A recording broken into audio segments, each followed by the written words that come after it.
Welcome to tonight's webinar. We're really excited to have you all. Tonight, we're embarking on a compelling journey into the transformative potential of ALTIUS contact lenses. Our esteemed speaker, Dr. Katherine K. Weise, brings her wealth of expertise from her groundbreaking work at the MTBI Concussion Clinic.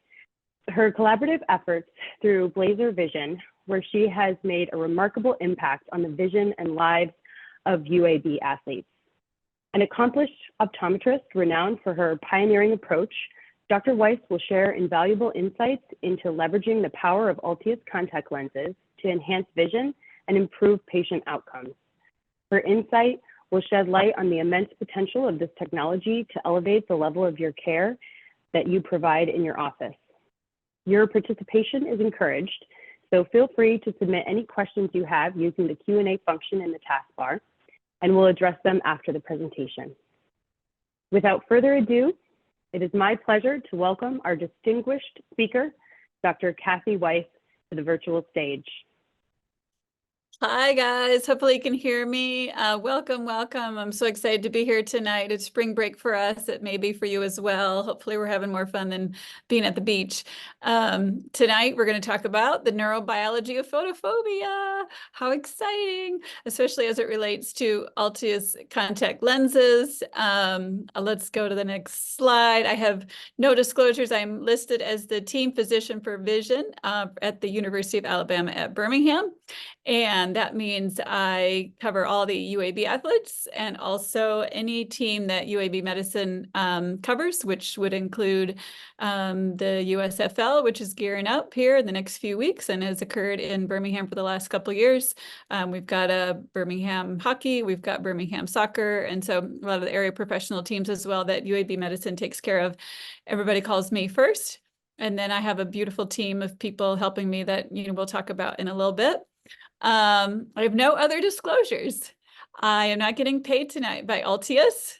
They don't even know what I'm going to say. They have maybe, I don't even know that they've seen the whole slides. And I started the other night to put in some of the slides that they had sent me. And then I just decided it was going to be me to you, my deep thoughts and experiences with ALTIUS to you as an academic and a clinician. And so I'm excited to just talk about not only, the sports stuff related to ALTIUS contact lenses, but mostly tonight, the medical applications that I have really found to be exciting in my world. And so with that, we'll get started. So just a little bit about me. My dad was a football coach. My uncle was an optometrist. I don't know if you can see my pointer, but that's my dad there. And then number 20 there is Dr. Mark, or Mr. Coach Mark Gunther. That was his player. And then Coach Gunther became the assistant coach to my dad, the head coach, and then became the successor to my dad. And both of them were inducted into the Iowa High School Athletic Association Hall of Fame on the same night. And that was super great for our family. And so if you put, my dad, the head football coach, and my uncle, the optometrist from ICO, you get a little girl who grows up on the sidelines of her dad's football field and then grows up to continue to want to increase access to care and promote the profession of optometry through this vehicle we call sports. So it's been super fun for the last 10 years, especially working with the UAB athletes. I always like to start out my presentations with a little who we are and who we are not. We are the University of Alabama at Birmingham, although we both report to the University of Alabama trustees. We are not the school down the street, the Tuscalosers, as my daughter from Auburn calls them. We have our own trophies at UAB, our own championships, and our own rings.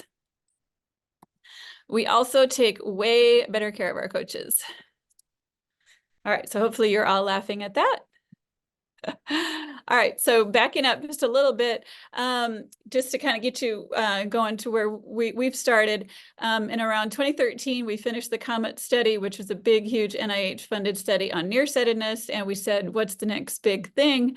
What can we study? And I started to look into the world of concussion, as did my colleague, Dr. Mark Swanson, the neurooptometrist who mentors me with everything. And so we thought, maybe we could, head into that world world, and we thought about getting a vestibular ocular reflex chair to study our athletes post-concussion. And so before we went for that grant to buy that chair, we tried to get some advice, and we asked Dr. Randy Carden, who is at the University of Iowa. I'm from Iowa. He's from Iowa. My dad is he was a longtime Hawkeye fan. And so I asked Dr. Carden if I could swing by when I was home for the summer and just get some free advice from him. And he acquiesced lovingly. And my dad said, "Hey, can I go along with you?"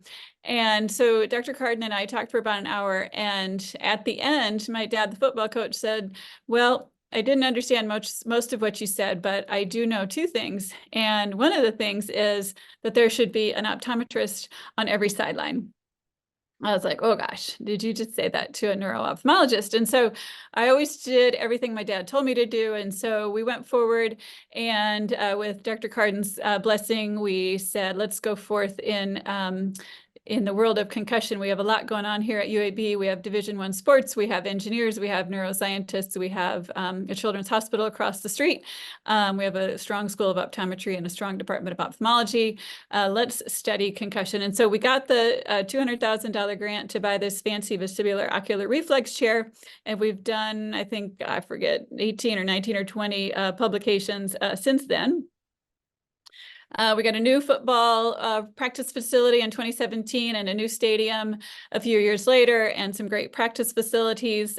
We have a sort of a shared goal among all of us between the School of Medicine and the School of Optometry and Engineering and such, to sort of all be under one roof, helping our athletes and really becoming a medical destination for athletes all over the United States. And we've hung out with super cool people with our great collaborations and done some great seminars with our friends down the street in Auburn and Alabama and the Gators you see. But our lead team physician here at UAB is the amazing Dr. Heath Hale. He is so great. He says wonderful things to me like, "Kathy, I can handle all the systems in the body, but the visual system gives me the most angst." And so as we were, he and I were hanging out talking about concussion stuff about 10 years ago, about 8 years ago, I said, "Pretty please, can I help? Maybe we could take the visual system off of you. You guys do so much for your athletes. They just do tons." And so we, my resident and I went and provided comprehensive eye exams to as many football players that year as would allow. And we found that of the 59, I think, that we saw, almost 2/3 of them had never had an eye exam before. So that's huge, and we were proud to provide it for them. The same amount, 2/3, almost 2/3, had better vision because of us. We got 97% of them to 20/20 and 81% to better than 20/20. So now we've got a competitive edge for the coaches, which was much appreciated. And of course, we got their depth perception maximum in a grand majority of them. And so see better, play better is what we like to say. And they realize the value of us being on the sports medicine team. And so we have written papers on it. Here's one of them that compares vision screenings, sports preseason physical vision screenings to comprehensive eye care. There's pros and cons for both. If you are in your community and you would like to get into this world, I would recommend that you look into that paper to see what maybe model works better for you, whether it's going in and helping with vision screenings or just being the team eye doctor and getting involved in that way. Because of the success of that little summer that we did that for the players, I said, "Pretty please, can we start this thing called Blazer Vision?" And Blazer Vision is a deliberately collaborative program where the Department of Optometry is the front line of defense for all things happening to the athletes and their vision or their eyes, including trauma, including, pink eyes, whatever. I get the call first, and then my team of myself, Dr. Mark Swanson, my residents, my students, my faculty, we all join together and we see these athletes when they need us for acute eye care, and we also try to provide comprehensive eye care to as many athletes on campus as possible. And then if we need a surgeon, we have 4 surgeons in the Department of Ophthalmology who stand ready to help us when we need their services. So it's a great collaboration, and it's been a lot of fun. And so with that, we are able to provide them with comprehensive eye care. We are able to provide them with contact lenses at the ready. We can do their ocular health evaluation, see what kind of risks they have. And so we have a lot of fun with the athletes, and there's only 24 schools of optometry, and only 3 are on Division I campuses. And we are the only one with access to our access as much as we have to our athletes. And so, you know, when cool things come out, then people ask me to try them on our athletes. And so no different for ALTIUS. So somebody asked me if I wanted to try these new contact lenses about 2 years ago called ALTIUS. I was like, well, I'm not going to be the receiver on our team, so I'll stick with my day job. And yes, I shall try those red contact lenses that you're talking about. All right, so I received them in the spring, almost probably a couple of years ago, almost to the day. And ALTIUS didn't know this at first, but I was very cynical. I was like, what's this going to do? You know? And so I called upon he was a first-year student at the time. And Dustin was a football player for the 2014 UAB football team. And now he's in our School of Optometry. He's about to graduate in a couple of weeks. And so he must not have been a first year, but anyway, so I called him down and I said, hey, you know, you were a receiver back in the day, and then you went on to play. Would you be willing to try these new contact lenses that may, you know, increase your sports, you know, performance? And he's like, sure, sure. So he did. And he was like, oh my gracious, you know, I wish I had these when I was back playing, you know, I wish I had ALTIUS. And so I was like, really? And he's like, oh yeah, things are sharper. You know, the contrast is great. This is amazing. And that was indoors. I don't even know if we went outdoors that day. So that was pretty cool. So he was literally my first kid, and I work in peds, so I call everybody kids. And then shortly after that, the USFL was starting out. And as you may remember, it started out in Birmingham. And so we had a bunch of the USFL coaches that were gathering in our new stadium to learn about all sorts of things. And they let us come and talk about providing vision services for all the athletes that were part of the USFL. We stood ready to help them with whatever they needed. And we were able to just sort of be you know, be this cool, you know, we've got this high-tech stuff that we can show you. So it made us look really good. You can see that UAB Optometry did not tweet that out or post that. It was UAB Orthopedics. So UAB Medicine is very huge on our campus, and School of Optometry is very small. So anytime we can increase our footprint with cool things like ALTIUS contact lenses, we love to do that. And so that was great. So the second person I tried it on was our quarterback. You can see he's QB3 back then. And I put him on him, and I'm like, I don't know, you got to tell me these could be snake oil. I have no idea what you're going to think of these. And he starts like, you remember the like Cuba Gooding Jr., like, oh, show me the money. He was just this Cheshire cat, smiling, smiling, smiling. Oh my gosh, these are amazing. I feel like I'm in a movie, he said. And so I think what he was responding to was the increase in contrast and the sort of the sepia look that you might get when you're looking through the amber ones. And so he was very happy with them and has worn them to play for sure. And so that was our UAB quarterback QB3. And then, as you know, with our friends down the street, there were, you know, the Dolphins down there were Amanda Nancy, fit Jalen Waddle. And so we had something in common with, you know, not just Alabama, but, you know, some of the pros. And so again, if you're looking to expand your practice and set yourself apart from lots of other people, then, you know, this is one way to do it. This is literally, I'm going in order of the people I fit contact lenses in, these ALTIUS contact lenses in. And number 3 was our soccer player who has been like 20 years playing soccer, professional soccer. And he actually remembered them from the Nike Maxite days. And so he's like, what? I remember these. Yes, just count me in. I want them. I want them right away.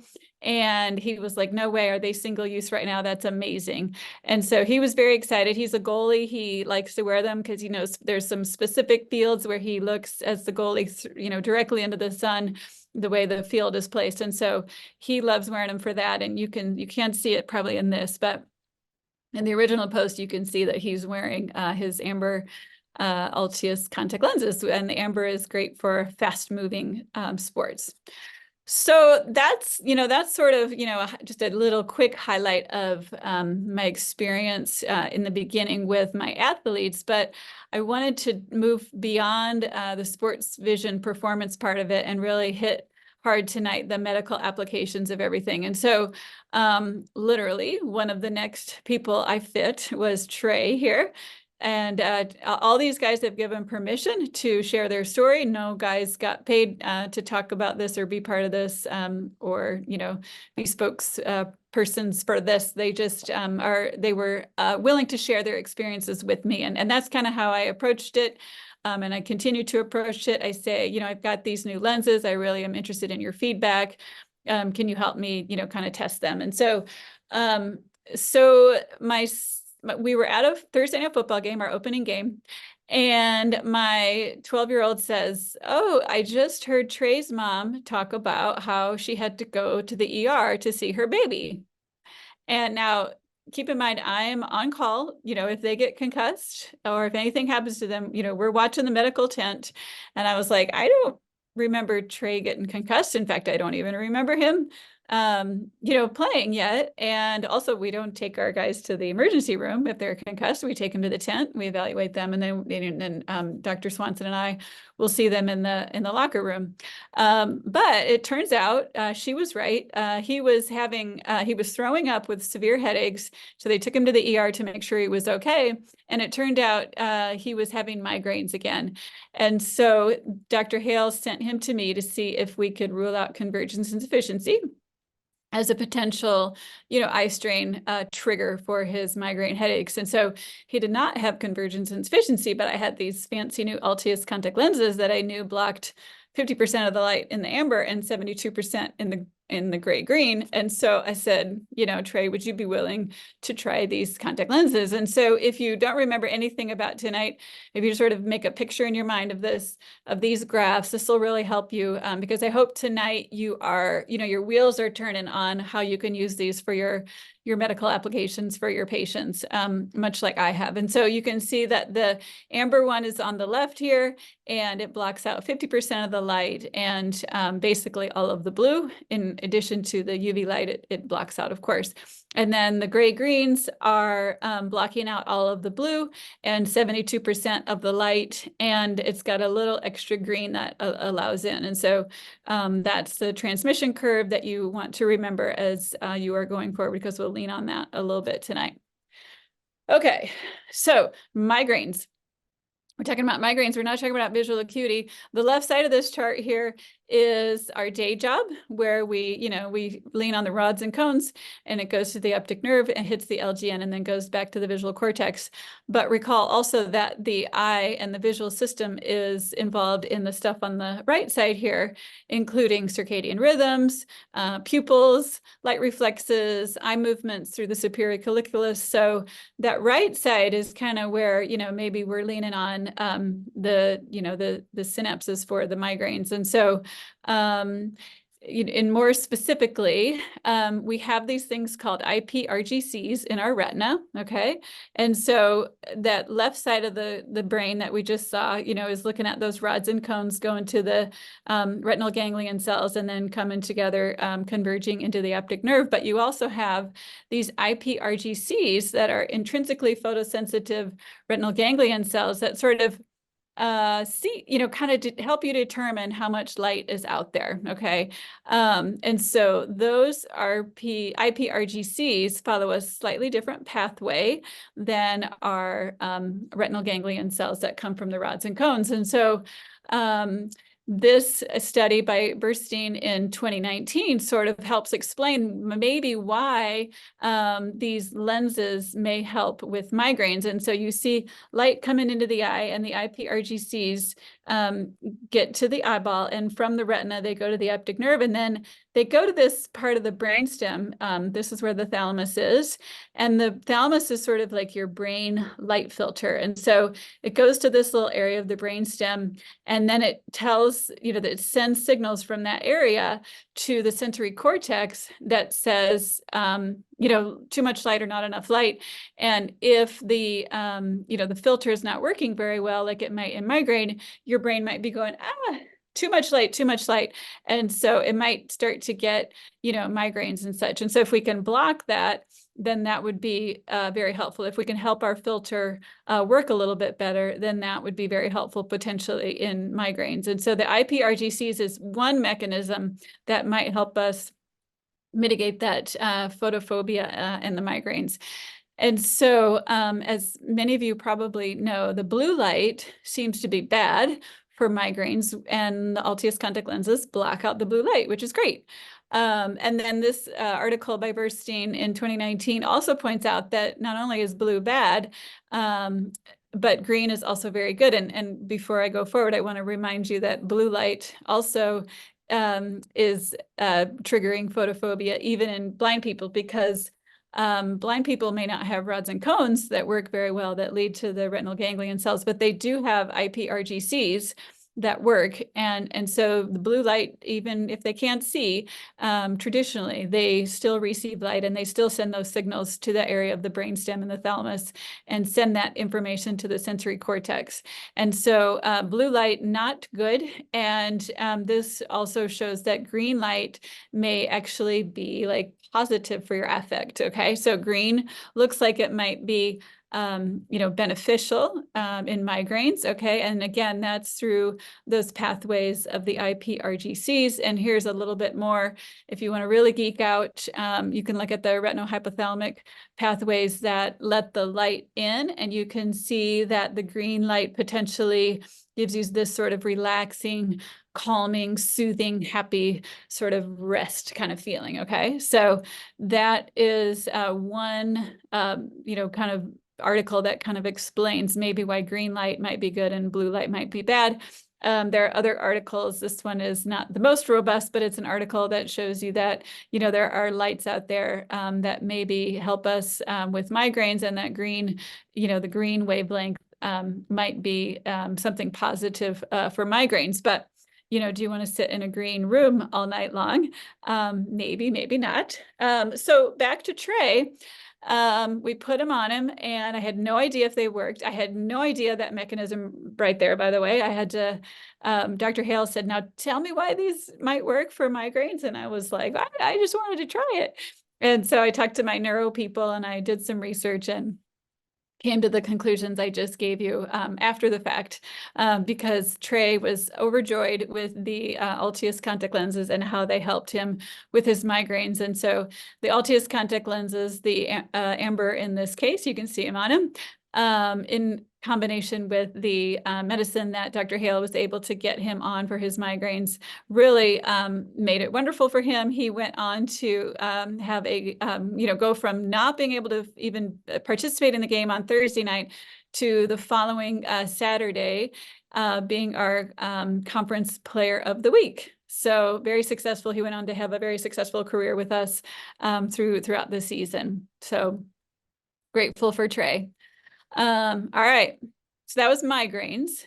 Let's talk a little bit about concussion, because that was my next player that I tried it on. Okay, so Keandre was another player. Again, I get the guys with concussion, they come to see me, and so I'm like, well, there's photophobia that helped the migraine. Maybe there's some photophobia with concussion that maybe we can attenuate. And so with Keandre, we tried some contact lenses. But before we get to that, I want to give you just a little background on concussion. All right. And so Dr. Hale is wonderful, and he says things to me also like, I think we can beat concussion. And I think if we can, it's going to be through the eye. And so let me give you a little bit of background for just a few minutes on concussion. What we're not talking about tonight is the catastrophic, the brain bleeds, the subdurals, the epidurals. We're talking about mild traumatic brain injury, where typically there is no MRI finding because the structure of the brain is just fine. It's the axons and the cell bodies that are kind of messed up. So MRIs typically don't show you a mild traumatic brain injury. I always like to quiz my students. What are the 3 ways to get a concussion? You can get hit in the head from the side. That is not ideal. If you get a rotational hit, my engineers who helped design some football helmets say that that's even worse.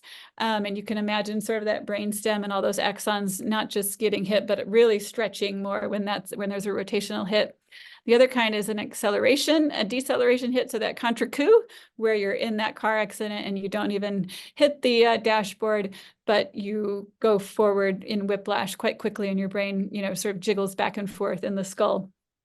And the other is, of course, the third that often people don't think of, but we always should for our veterans, and that is the blast injury, where the brain kind of goes up and then it comes down, and you can imagine the axonal stretching there. And so when you get hit in the eye, it's basically, or when you get hit in the head, you typically don't get hit in the eye. When you get hit in the head, there's an immediate supply and demand issue. And so you get this need for the metabolites are going in the wrong direction, and you need blood flow. However, this chart over here on the right shows you that cerebral blood flow goes down at the moment where you really need a lot of nutrients for the cell body and the axons. And so the cell body is sort of in this electrical storm where the metabolites are going the wrong way. It's sort of trying to slow down because it's in this crisis.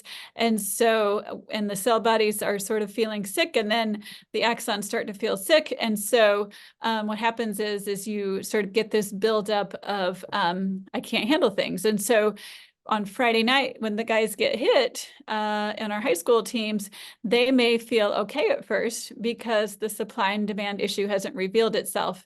To me, it's like that Lucy and Ethel, when they're wrapping the candy and the conveyor belt's not going too fast, they're able to keep up with it. And many kids and many adults do okay. A majority do okay in the first 24 to 72 hours. But the hallmark sign of, concussion is that, things get worse in the first few days. And so if things are getting worse, then that means your supply and demand is not being met and things are getting backed up. And so on Friday night, when you get hit, you might feel fine at first, but you don't know if you're that big dog who can handle it and you're going to catch up with yourself quite quickly, or if you're the little dog and you can't catch up with yourself.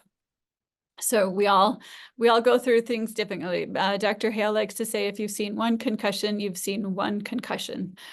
All right, so if you keep getting hit, then you get diffuse axonal injury. Those axons are twisting, the cell body's getting sick. And then if it keeps going, then you get something called chronic traumatic encephalopathy, and that is only found on autopsy. And so it's those microtubules and the tau proteins that start to break apart, and the tau doesn't resorb. It hangs around there in the sulci. And so that's the hallmark sign of CTE. So the good news about concussion is that it generally gets better. And sometimes it gets better on its own. But you can see this chart from Tina Master at Children's of Philadelphia, that the timeline for getting better is much longer than many people would prefer. So historically, when I see a lot of kids with concussion, I see a lot of adults with concussion, we're the primary vision source for the Children's of Alabama concussion clinic across the street. And we give glasses, we give, we do vestibular things with them. We give classroom adjustments. Feel free to take pictures of these kind of things or email me if you want more information on it. But in the world of photophobia, sort of in the beginning, I was like showing these little, adorable 16-year-olds, these kind of glasses, and they're like, ain't no way I'm wearing that. And sometimes we can find cooler sunglasses, but, not always. And so a lot of times if they came in with concussion, I kind of just didn't even want to ask them about photophobia because it was hard for me to treat it, because I really think it's a neurophotophobia. I call it a neurophotophobia. I don't really think it's local to the eye. I don't think it's because the pupil gets a little bit bigger with the accommodation getting worse. I do think the accommodation gets worse, but I don't think the photophobia related to concussion is local to the eye.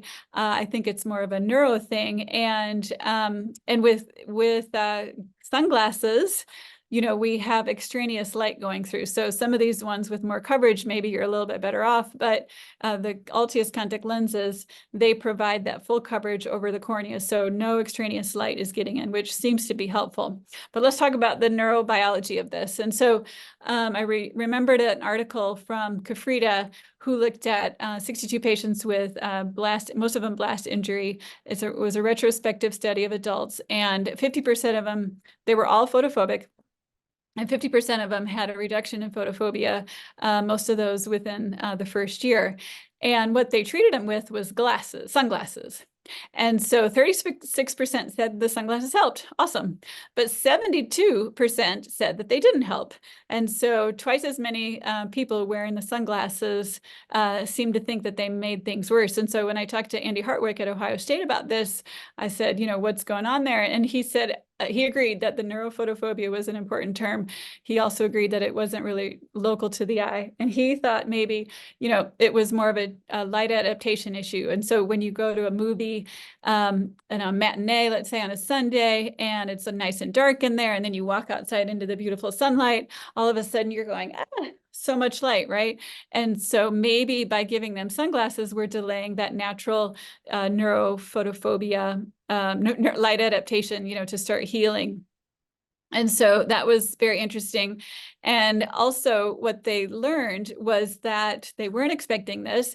They said that the people in the study offered that contact lenses seemed to help with the post-concussion headache, and they couldn't figure out why. But they said maybe it's the trigeminal branch that starts in the eye, and it tells the brain different things. It goes in it says, hey, maybe I should trigger a headache. The trigeminal nerve neuralgia is very, very common, and it's frequently reported after concussion. And so if you remember the trigeminal nerve pathway, as opposed to the IPRGCs, those nerve endings are going to be on the front of the eye toward the cornea, and they're going to go back to a slightly different part of the brain than the IPRGCs. All right, and so let's look at this one again. And so with the trigeminal nerve, they're going to go down a little bit lower in the brainstem, but look where it goes.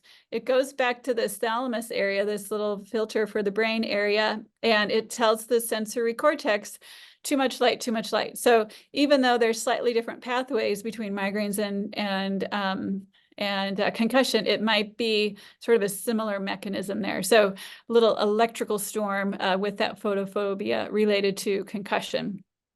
And just going a few steps further, concussion again in blue light, we think that blue light is not good for people with concussion because blue light tells your body to stay awake. Blue light is supposed to suppress the melatonin that tells you to take a break. And so if you have a lot of blue light telling your eyes to stay awake, then your brain says, oh, I should be awake. But if you block the blue light, then perhaps that's telling you to rest. And melatonin is what is prescribed by our team physicians to tell the body to rest. And so if we look at how blue light might impact what the IPRGCs are doing, then the blue light may tell the body, if we block it, we may just be telling the body to rest. And so there's definitely some autonomic nervous system aspects to the pupil and to the eye. And so when you are telling the body to rest, perhaps your heart rate goes down and your breathing gets good. And we actually see that I've heard that a lot post-concussion. That's one of the number one things that I hear. People are like, oh my gosh, I feel so calm right now. One girl, I'll tell you, and just in case I don't get to that slide, she said, I feel like I just had an edible. So very calming effect with these ALTIUS contact lenses. And it may be because it's blocking out the blue. Okay, so what happened to Keandre? We put him in the red ones as well because he was a football player, and he ended up having, again, a very successful season with us. And not only was he a great athlete, but he was also able to graduate, because we don't just want these student athletes to be good on the football field or the court. We also want them to excel in the classroom as well. And so this is a picture from December of 23. Super proud that he was able to get back in the classroom as well. And a few more on concussion before we get to some other conditions. What I loved was that, historically people have said concussion is an invisible condition, and that is 100% true. If you have a boot on your ankle, people are like, oh, what happened? And you tell them the story, and they hold the door for you, and they hold the elevator and things like that. But when you're concussed, people don't see it, so they don't believe you. They think you're crazy. They think you're faking it. And so when my little high schooler here, who was post-concussion, tried my contact lenses, my ALTIUS, he offered to me unsolicited, hey, you know what? I love this because my friends, my classmates, my teammates asked me about them, and I was able to say that I have a concussion, and then I could explain. And not only that, he said, but they, you know, there was proof that a doctor believed me that I was, you know, I was going through some things here related to my concussion. And so very important. I think that's one of my most important things. So we'll spend the next few minutes just running through some other conditions. This is my motley crew of people all wearing contact lenses. They all agreed to come for a photo shoot one day. And you can see that we have as young as 8 years old and as old as my sweet little patient here, the 74-year-old who had never worn contact lenses before, but she was concussed. So let's go through a few of these. This is my pal Oliver. He is super cool. He's kind of on a secret mission for us, but he says when he put his ALTIUS contact lenses on, he's an avid soccer player. I like wearing the ALTIUS contact lenses because it reminds me of when I was little and I didn't have to wear glasses. So he's responding to the sharper vision that he has with the contact lenses. He likes them better than his regular contact lenses. And also he looks super cool on the soccer field. Let's see, who's next? This is my pal Julia. She was concussed in a volleyball game, not necessarily interested in getting back into volleyball because she just was suffering from these headaches daily. And we put them on her. I said, hey, will you try these? Let's try the green ones on you. And she said, I went from having daily headaches to almost immediately feeling like I didn't have a headache anymore. And these guys, I give them my cell phone number, so they're texting me at night. And so with those ALTIUS contact lenses, they were able to take the edge off of the headaches and get her going in the right direction. Miss Anita here had something fall off of a shelf in a closet and is my oldest patient in it, although I think ALTIUS has an even older person in this. But she describes being able to be in a grocery store better with all the bright fluorescent lights, being able to tolerate those much better, for example. And she's been able to hang out with her grandkids better and things like that. So grateful for her. And you can see that she wears Plano ALTIUS contact lenses and also wears her glasses on top of them. All right, you remember this fella? He was QB3 a couple of years ago when we first got ALTIUS, and now he's QB1. And he actually, again, got nothing for sharing his perspective with us. Nothing, you know, no payments, no nothing. Just was very willing to share what he felt about the ALTIUS contact lenses. And so he says, yes, was great, you know, especially as a quarterback. The sun can play a major role. And then when he put the ALTIUS contact lenses in, he felt like they changed everything. I didn't have to worry about, you know, using sunglasses. And then he goes on to talk about that they were also helpful for him in his concussion. And he, you know, got rid of some sensitivity light, but he also, you know, articulates that this cutting edge technology at UAB made him feel like he was at a, you know, a really strong place that was helping him in all aspects of his academic and athletic life related to his medical care. So definitely felt like we, you know, were set apart from others. And so he is one of our most fantastic quarterback. Trent Dilfer says, keeping Jacob out of the portal and at UAB is the single biggest win in UAB history. And so grateful to have sweet Jacob. And if I can take just a few more minutes, Rachel, you cut me off, but we'll do just a few more. This is my student. He is a third year. He is in the School of Optometry. You also see he's never bored. He is getting an MBA while he's getting a doctorate, and he's also getting a Master's of Science while he's getting an MBA and a doctorate. So this is an amazing kid, super wonderful, helps me with all my sports vision stuff. And he was describing that he was not able to see something on the retina. And he's a very, very excellent student, as you can see. And the faculty, the instructor was like, you can't see that.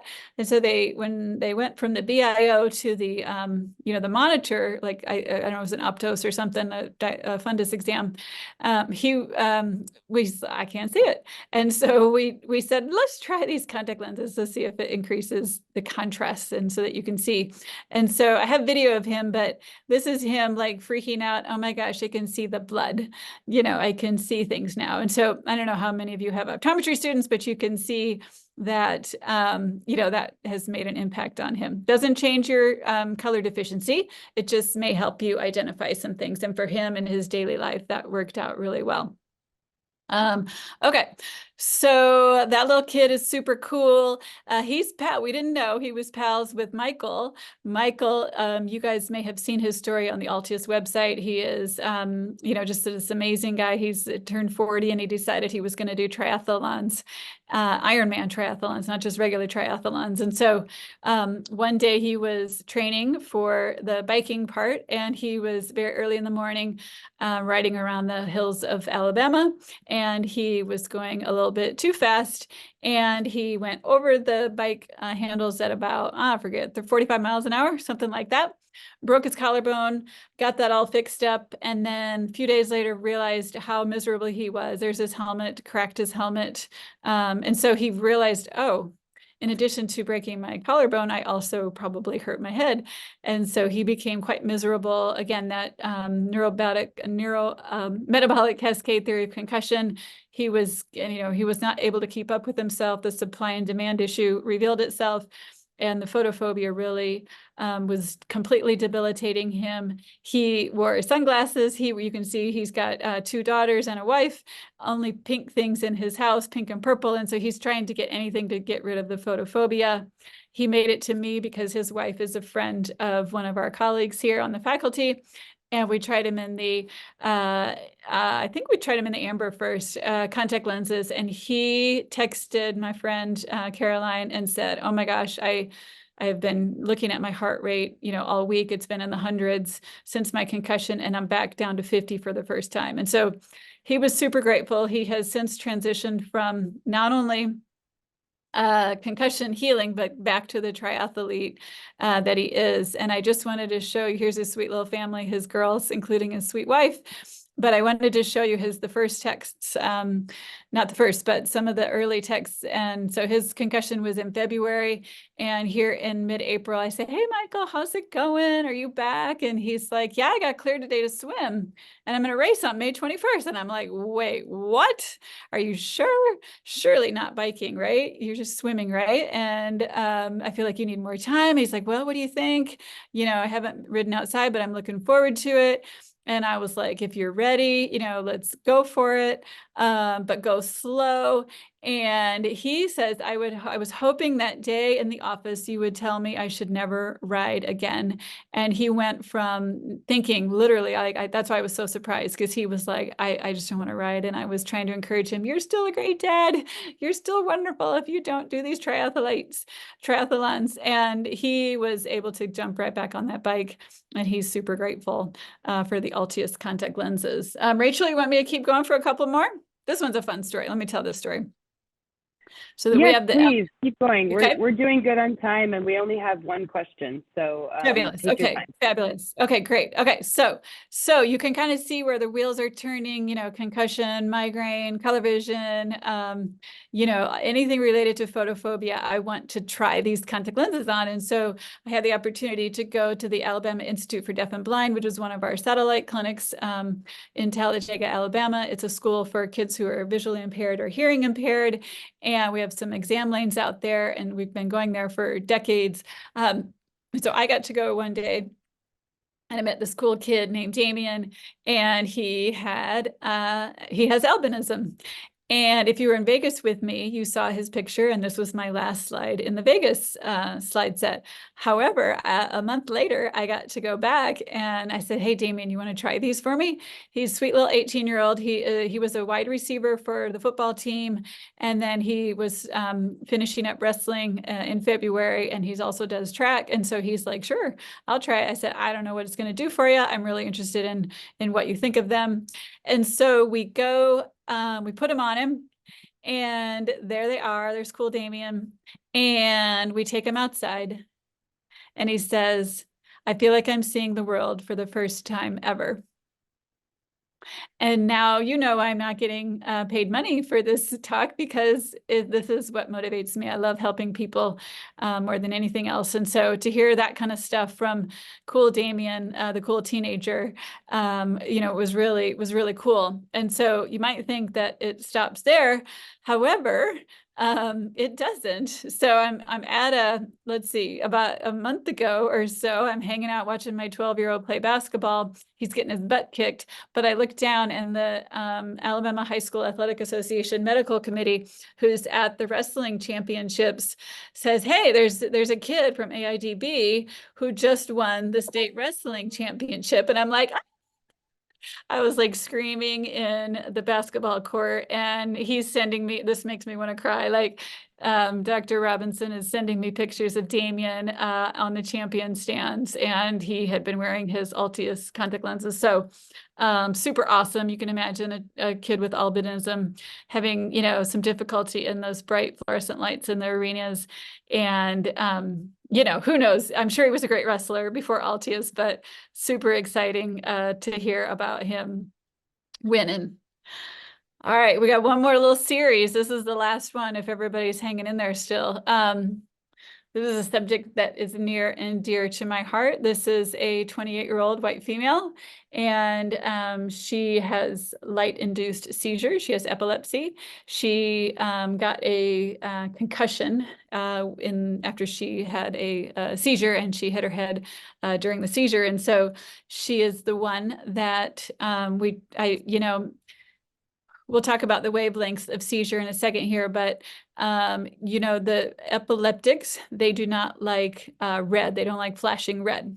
So I've never tried the ALTIUS contact lenses on them because I thought, well, maybe that's not the right attenuation of the light chromaticity. And so she, though, had concussion.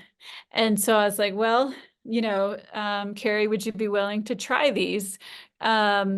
They might make it worse, but I'm wondering if the blockage of the 72% of light overtakes the chromaticity of the light and helps you, with your concussion-related photophobia, but also, can I, sneak in some perspective from you? Can you give me perspective on how it affects your seizures? And so this is the gal that said, I feel like I just ate an edible when she put them on for the first time, which was kind of hilarious. And I was like, take it easy. Don't do anything too crazy. And because what does she do? She goes four-wheeling the next day. She wasn't driving, but she's texting me that night, the following night, and saying, my son was thrilled that I was able to be with them. The lights on the way home when I was wearing the ALTIUS gray-green contact lenses for the first time in Alabama. We have lots of trees and the light goes through. That flicker really drove her crazy. And that was no longer an issue. And the reason that this is near and dear to my heart is that this is my son, and this is his, after his second seizure, his second unprovoked seizure. We had no idea that he had this.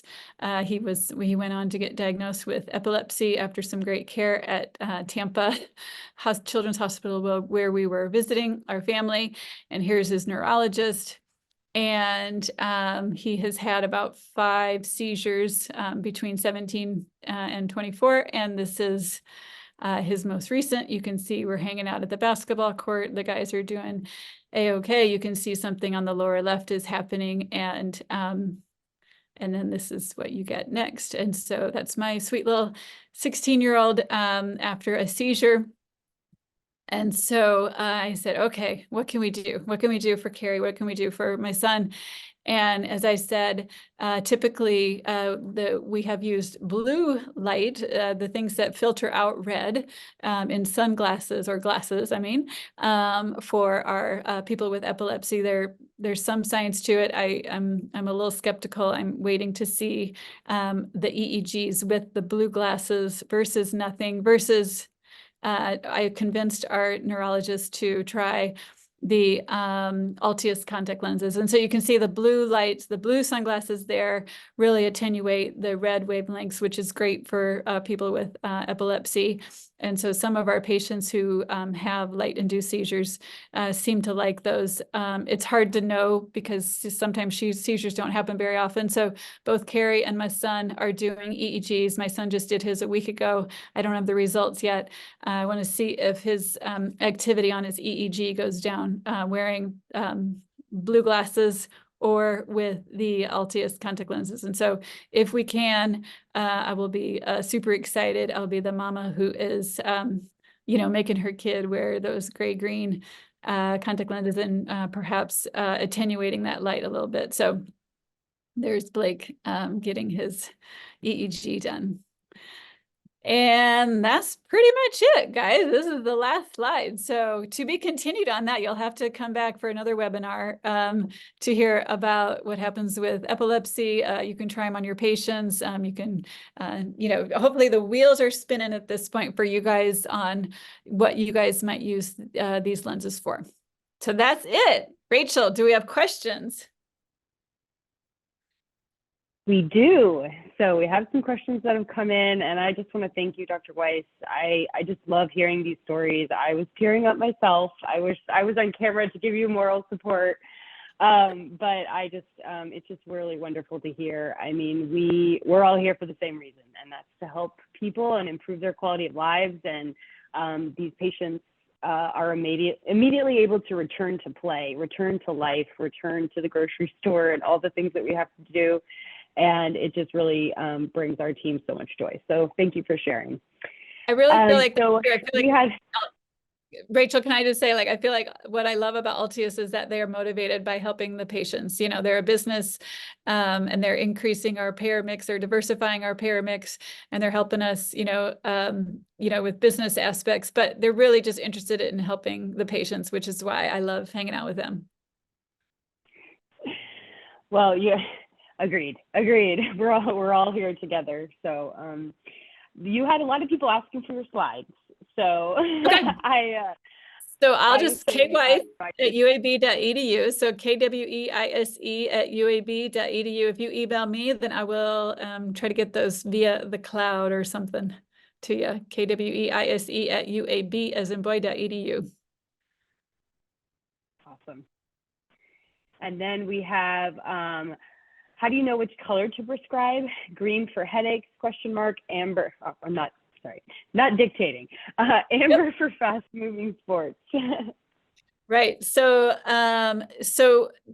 the amber is, when you're talking about sports, is more for the fast balls, your football, your baseball. And then the gray-green, and anybody at ALTIUS can correct me, but this is kind of how I see it. The gray-green is more for your runners, your cross country, your golfers, your fishermen who want to go outside and attenuate that light in a different way and see more of the contrast, the hills and things like that. And so when I asked that very question myself, when I first got these for my football player, Alan said, go ahead and try the red ones on him because that will be what he uses in the sport. So do sport specific first. And as I've gotten patients who are not athletes, I am leaning toward, for my concussed kids and my adults and my migraines, really leaning on those gray-green ones. And that seems to help. Now, Carrie, the one with epilepsy, she loves the gray-green ones. She once in a while grabs the red ones because it's just a little bit less light attenuation. And so both Michael and Carrie, Michael is the triathlete, they pick and choose which which activity they're doing, and then they wear the one that they like for that. But generally, if it's just for light sensitivity post-concussion, then I'm going toward the green or the migraine. Yeah, and I can add to that. So the amber is going to block 50% of visible light transmission. The gray-green is going to block 62%.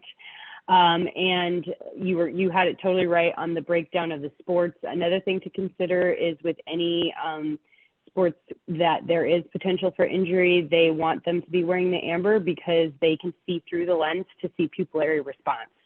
So the gray-green does block out everything. It's very difficult to see through that lens. So amber is what any contact sport prefers for their trainers to be able to check the patient if they are impacted, or the player, I'm sorry, if they were impacted.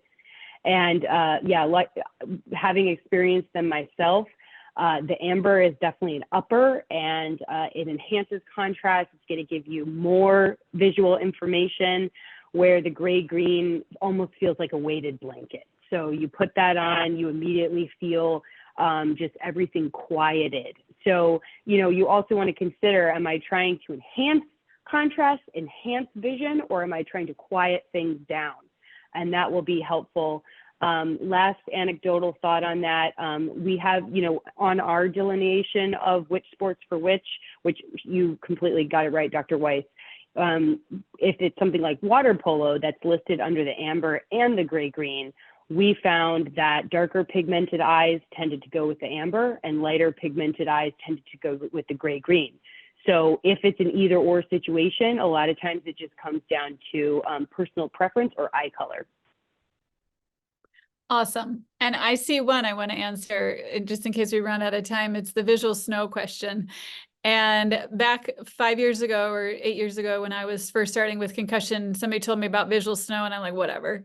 I didn't believe it. And a student who had been at the VA said, no, Dr. Weise, this is a thing. This is a real thing. And I'm like, you're kidding me. And so he educated me, and we looked into it. And since then, in the last 8 years, I've been watching for something in the literature to give me some hope that we have something for these blast injury vets, especially, who have visual snow. And I have not tried it on anybody with visual snow, but our colleagues who I know are on the ALTIUS, you know, that have used ALTIUS, friends who have said that that is something that has worked for them. And so it doesn't work for everybody, but man, if it helps, you know, one or two, then I'm thrilled. And I did have a student who had some like ghosting image, and we put the ALTIUS contact lens on, and the chromatic aberration allowed it to get rid of that ghost image too. So yeah, so I don't know. I can't say for sure, there's no study on it, but I know anecdotally, we've had some patients who've tried ALTIUS and been able to dampen their visual snow. Yeah, so Dr. Heather Webster, who did our last webinar, has fit a handful of patients. I know Dr. Charles S. in Dallas has also fit a couple of patients. So I believe we've had 6 patients fit for visual snow. 5 out of the 6 said that it reduced their symptoms by about 80%, and one of them absolutely hated it. So from what I hear in regards to visual snow, that's not a surprise, but 5 out of 6 is a really good ratio that these patients were experiencing relief and success. So we're really excited. We're doing a case study right now just to kind of throw the net out and see what kind of patients people are fitting, like what Dr. Weise has discovered in her exploration of the product uses. And we're hoping to get more case studies on visual snow, and then to possibly do a broader study on it. So let's see, we got that. So we have. I'm putting my email in the chat. I talk too fast. Tell me that, and when I get excited about something, I talk even faster. So. Oh, there was a question about photosyntonics. So are the colors used in the lenses similar to the way photosyntonics work? How do you determine the color for the patient, which we kind of have talked about, but yeah. I'm not as familiar with that modality, if you'd like to take that one, yeah. Dr. Weise.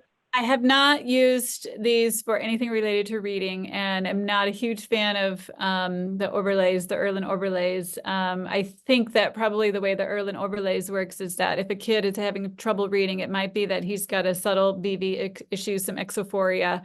And by putting on an overlay on the book, that it encourages suppression basically, and then the kid doesn't have as many symptoms. And so I think it's very different than that. But next year if we come back, or 3 months if we come back and you've tried it, I'd be thrilled if it helped a little reader, an emerging reader. Yeah, and we're Boston Children's Hospital is participating in the beta test that we're doing. So I'm really hoping, she kind of mentioned her wanting to experiment a little bit with some of her patients. So I'm excited to see what comes back from that. And we'll be doing some follow-up webinars, just going over the case studies and talking about what we found during the study. you want to take And this then, last one, Dr. Weise? yeah, visual snow is basically the old days in the TV where you had the black and the white on the channels that didn't work. That's visual snow. So it's not the whiteout. It's more of this really weird. It's probably, I can't even imagine. It must drive people crazy. But it's the way the patients describe it is that, you know, that channel back in our old TVs that didn't work, and it was the black and white just constantly moving. And so it'd be great. And so we're ahead of the research on all this. And I know my friend, Dr. Candace Turner here she's designing a study on if this is all true, that these ALTIUS contact lenses in a randomized controlled trial help us with light sensitivity post-concussion. And so we'll be doing pre and post surveys basically of light sensitivity, and we will have some of the patients wear regular contact lenses to see if it's just the trigeminal nerve, or if adding that layer of light attenuation and the chromaticity of it, if that helps, that's to be continued. So again, we're ahead of the research. This is just a lot of the cool patients that I've had that I wanted to share. Awesome. Well, I think that's all the answers the questions that we have tonight. So we thank you all for attending. We will be releasing a recording. We'll email it out to everyone that's attended, as well as post it on our YouTube page. So we're excited to continue our exploration of all the transformative uses of this product. I feel like we're just scratching the surface, and it's really exciting. New things happening every day. We had a few more questions. Oh yeah, we had lots of thank yous and excellent presentation. Hi, and Deepa. I definitely laughed at all of the jokes. Good. Okay, good. So we were chuckling over here, and it's always do you just do a little chuckle over there and mute it again? But we were laughing. Right. So, you're always a delight to listen to, and we're just so happy to be working with you. And thank you for everyone that's joined. Your early support has just meant a lot to us. And I just really feel like we're breaking ground. You know, where we could go with this is, I mean, it's endless. You know, there's a doctor at Columbia in New York City that just fit a patient for anisoconia and had success with that. So every day I'm hearing new things, and we're really hoping that in the case studies that we're collecting and the additional webinars the rest of the year, that we can just continue to get people's wheels turning and continue to change people's lives. Awesome. Have a wonderful night, and we'll see you again next time. Bye, guys. Thanks for joining us.